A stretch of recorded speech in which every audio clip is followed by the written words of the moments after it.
Yeah, how's it going, everybody? I'm making a video because I'm laughing. Because this is a video. First of all, my name is Mark, for those that are new to the channel. Um, and of course, the channel is called Mark's Music Place. And don't forget to subscribe if you like this kind of content. Share with your, share it. Hit the bell whenever I post a new video. And naturally, write some comments and definitely a thumbs up.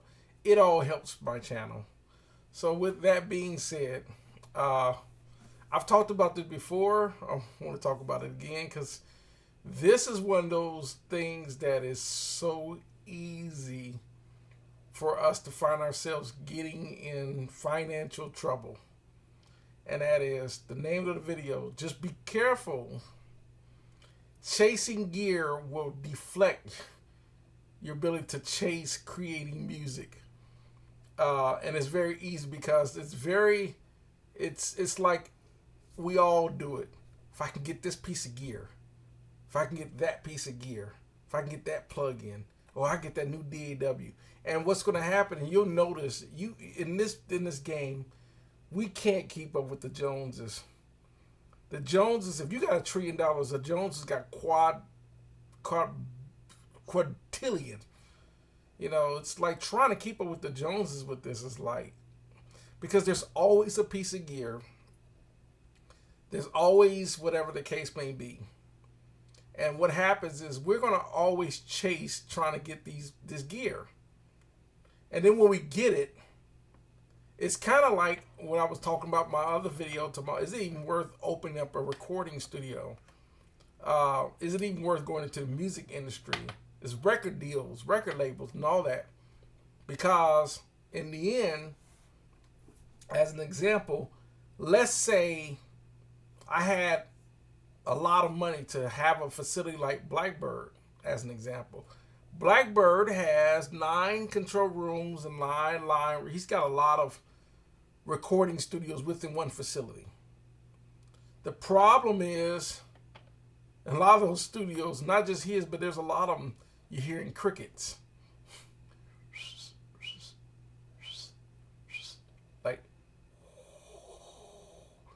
there's no one calling. There's no one being, the secretary's like this.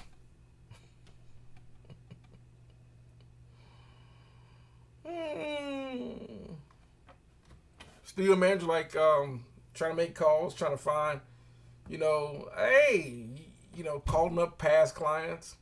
How's things going? Well, we got some studio time if you want to book it. Nah, we're good. Yeah. Well, if you need, you're more than welcome. We'll get some great rates and all that. All right, we'll keep that in mind. Alrighty, click. Doing cold calls, trying to get clients. And I'm not saying that's the case for all studios, but it's because so many people just open up recording studios because it's, how much does it really cost to get your hands on an interface? 99% of us already have a computer. We already got PC or laptop. So bare minimum essentials, at least an interface. You probably need a controller. How much does it cost to really get yourself a controller? Some software. I mean, software is pretty cheap. Reaper, whatever. Cakewalk is free. Some of the software is only $99. You ain't even got to get the full version. You can get the, downgraded version to give you tons of options. There's free plugins. There's just a lot of stuff. And they're always coming out with something. Every plugin company, every piece of gear, every time around, Behringer got a new piece of gear. They got a new guitar out. There's a new synthesizer out. There's a new, I was looking at all the new stuff that was popping up on YouTube, and I was inspired to make this video. Like, I got 10 synthesizers in this house. I'm like, I don't need it. As much as I would love to have, now I would love to trade some of my boards. I probably need to downgrade. Like I got an old Roland, not Roland, Yamaha Motif, the first one. I got a Motif XF downstairs, but I got a Motif, just a regular Motif. I don't even turn it on. It's just because I have the Motif XF. I just don't need to play the Motif. It's just collecting dust. I'm laughing at myself because it's easy to find yourself buying gear. I was sitting there thinking, income tax is coming up. What piece of gear?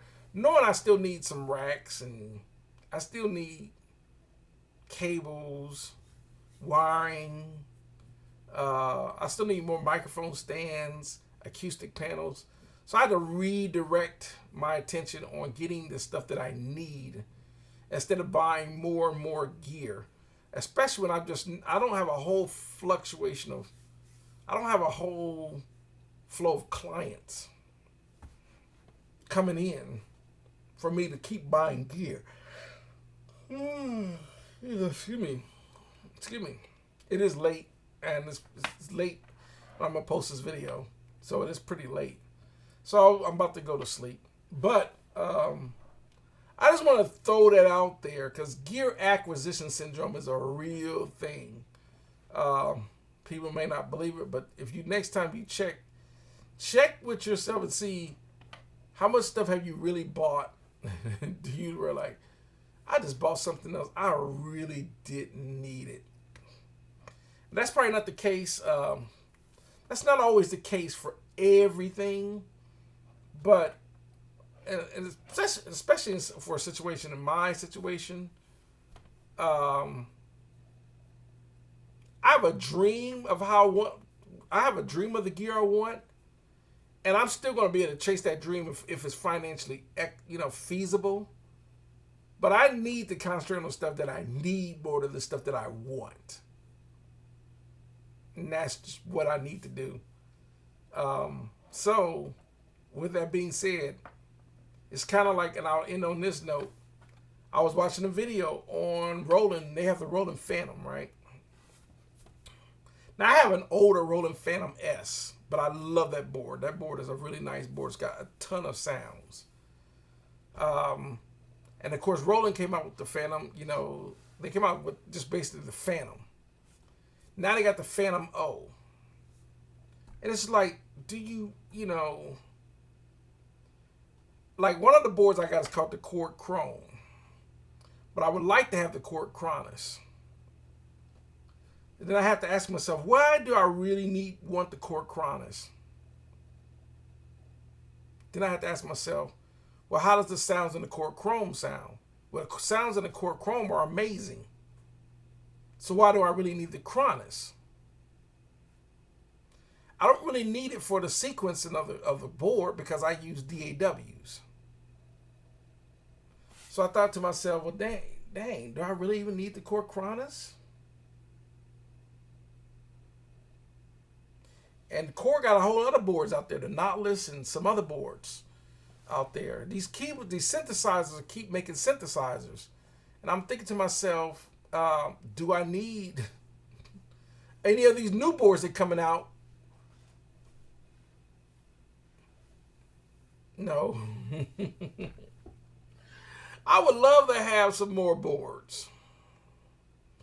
Like, especially the more classic boards. I still would love to have a Chord Workstation, a Chord Oasis.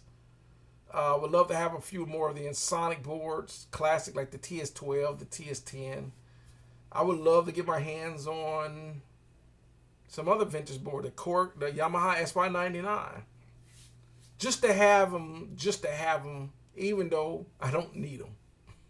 But those are wants. But what I do need is acoustic paneling. I need cables. I definitely would need to, maybe I should think about upgrading my studio monitors.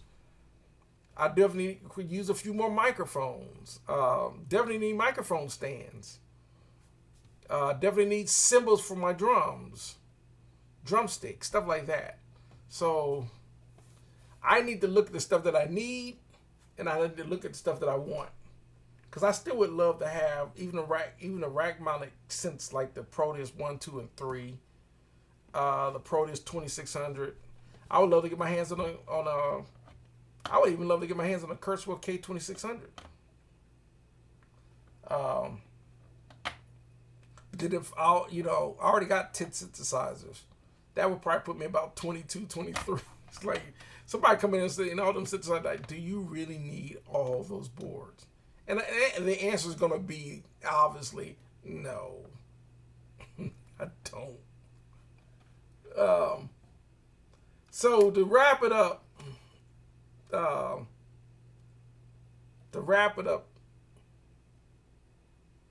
just be careful, because I'm talking about all this stuff that I would love to have. What I need versus what I want. But it's one thing I started in the video that I deflected from. No matter even if I could get all the synthesizers that I want, all the software that I want, the plugins that I want, gear that I want, pieces of gear that I want, I can get every piece of gear I want. The problem that I'm going to always face is, what music am I creating out of here? I probably will be building up more gear collection and stuff like that than I am creating songs, which is a bad thing. Because, and I'll end on this note. Which is a bad thing.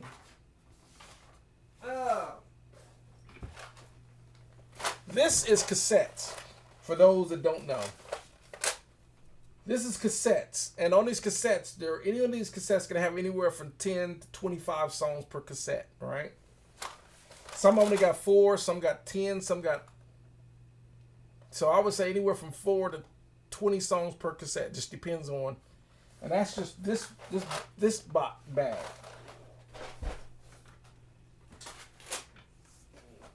Here is another thing of cassettes. And the reason why I'm showing you these cassettes, because back in the day when I used to sequence music, I would record all my music from my sequence on my Ensoniq, and I would record it from my Ensoniq into a cassette player. And when I started recording in the studio, this is the early 90s, I would take everything I would sequence on the sequencer in the DAW, Cakewalk 3.0, and I would record a cassette to listen to. Yep. I think this is one. I don't know if this will play. I don't know how well you'll be able to hear it. Let me see.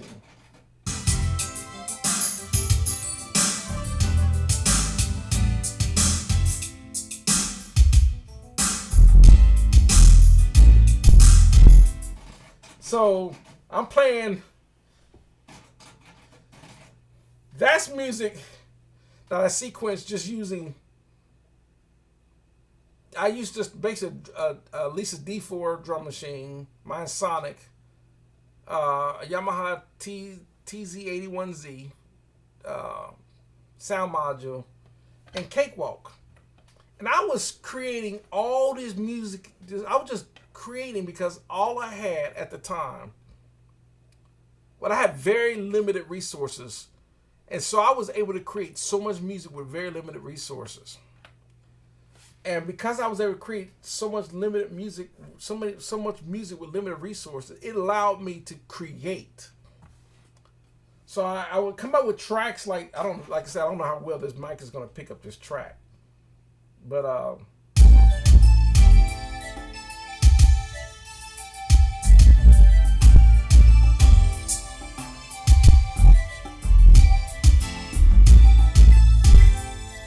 so I would spend hours in the studio just creating music. Because you didn't have all the toys and gadgets and gear that we had today. So that's why I'm laughing, because it's like, I spent in the last probably 5 to 7 years chasing so much gear, I forgot the fundamentals of creating music. So I had to sit back and like, you know what? I don't need another gadget. I would love, of course, naturally, I'm still going to buy gear, but I'm going to focus on more of the things I need, and I'm going to minimize the things that I want so I can get back to creating music that I was doing. So that's what I want to say about this video. Be careful chasing gear that you'll lose your ability to create music, because that's the whole purpose of why we all want gear in the first place, is to create music. And we want to be able to use the gear to make our music better. But sometimes people get lost with buying so much gear they forgot, you can have all the gear in the world, but if you're not making music, it's kind of like with this board off. This board is kind of pointless if there's no music going through it. So that's what I'm saying. So thanks for watching. Y'all have a great one.